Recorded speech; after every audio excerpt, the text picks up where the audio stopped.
तो दोस्तों, मेरी धार्मिक कथा में आपका हार्दिक स्वागत है। श्रावण मास में किया जाने वाला माँ गौरी का यह व्रत मंगला गौरी के नाम से विख्यात है।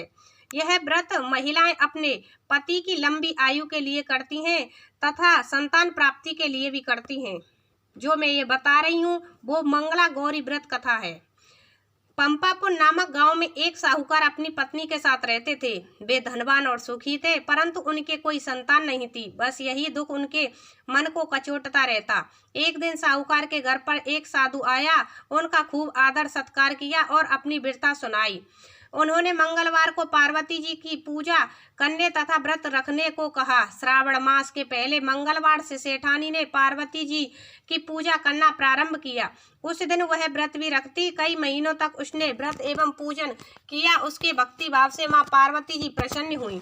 एक दिन साहूकार को स्वप्न आया कि जिस आम के वृक्ष के नीचे गणेश जी बैठे हों, उस आम के वृक्ष का फल तोड़कर तेरी पत्नी को खिला दे तो अवश्य ही पुत्र रत्न की प्राप्ति होगी। अब तो साहूकार ऐसे आम के वृक्ष को ढूंढता फिरा।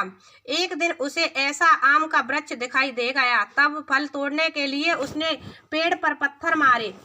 आम का फल तो प्राप्त हो गया, परंतु गणेश जी को पत्थर लग जाने से उन्होंने श्राप देते हुए कहा, हे स्वार्थी मनुष्य, तूने अपने स्वार्थ के कारण मुझे चोट पहुंचाई है, अतः तुझे भी एक ऐसी ही चोट लगेगी। माँ पार्वती के आशीर्वाद से तुझे पुत्र रतन की प्राप्ति तो होगी, परंतु वह सर्पदंश के कारण 21 वर्ष की आयु तक जीवित रहेगा। ऐसी वाणी सुनकर साहूकार घबरा गया।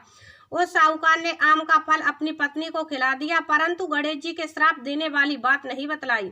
9 माह बाद एक सुंदर बालक का जन्म हुआ। उनका नाम मनु रखा गया। उन्होंने मनु के लाड प्यार में कोई कमी नहीं रखी। धीरे धीरे मनु 20 वर्ष का हो गया। वह अपने पिता के साथ व्यापार करने जाता। एक दिन व्यापार करके लौटते समय दोनों पिता पुत्र भोजन करने के निमित्त एक गांव के पास तालाब के किनारे पेड़ की छांव में बैठ गए और भोजन करने लगे। तदंतर उस गांव की 2 लड़कियां उस तालाब पर कपड़े धोने आई। वे लड़कियां नवयौवना की भांति हंसमुख, फुर्तीली एवं उच्च सभ्य घर की प्रतीत हो रही थीं। कपड़े धोते समय वे आपस में बातचीत करती जाती। उनमें से कमला ने कहा, क्यों रे मंगला, तुझे याद है मैं कब से मंगलवार को मंगला गौरी का व्रत करती हूँ। अब तो अगले मंगलवार व्रत का उद्यापन भी करूंगी। इस व्रत के करने से मुझे मेरे मन लायक पति मिलेगा और सुख चैन से रहूंगी। कहते हुए कमला ने आगे कहा, मंगला, तू भी अगले साल श्रावण मास से पहले मंगलवार से व्रत करना चालू कर देना, तो तुझे भी मनपसंद वर मिलेगा। इस व्रत को करने से पति की आयु भी बढ़ती है तथा तो मंगला भी व्रत करने को राजी हो गई। पेड़ के नीचे भोजन करते समय वे दोनों पिता पुत्र उन लड़कियों की बातचीत सुन रहे थे। उन लड़कियों के वार्तालाप से सेठ जी ने समझ लिया कि कमला नाम की लड़की अपने पुत्र के विवाह के लिए सर्वथा उपयुक्त है। सेठ जी ने अपने पुत्र की मनोभावना जानने के लिए पुत्र से कई तरह की बातें कही। पुत्र भी अपने पिता के विचारों से सहमति प्रकट करता। अतः सेठ जी ने अपने पुत्र का कमला के साथ विवाह करने का निश्चय कर लिया और सोचा कि ऐसा होने पर मेरे पुत्र की आयु बढ़ सकती है और कोई अनहोनी घटना भी टल सकती है।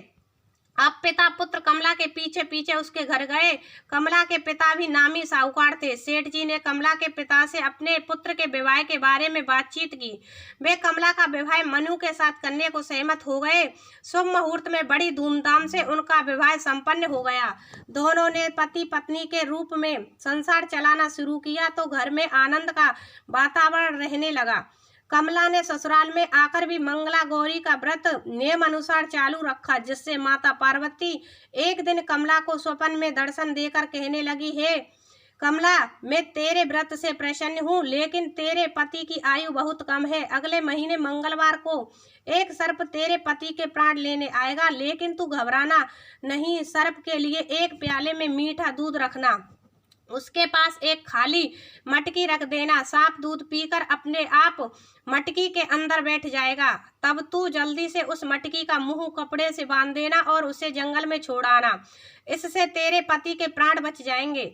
अब मंगलवार का दिन आया। कमला ने किसी को कुछ नहीं बताया और माता पार्वती के कहे अनुसार सारा कार्य कर दिया।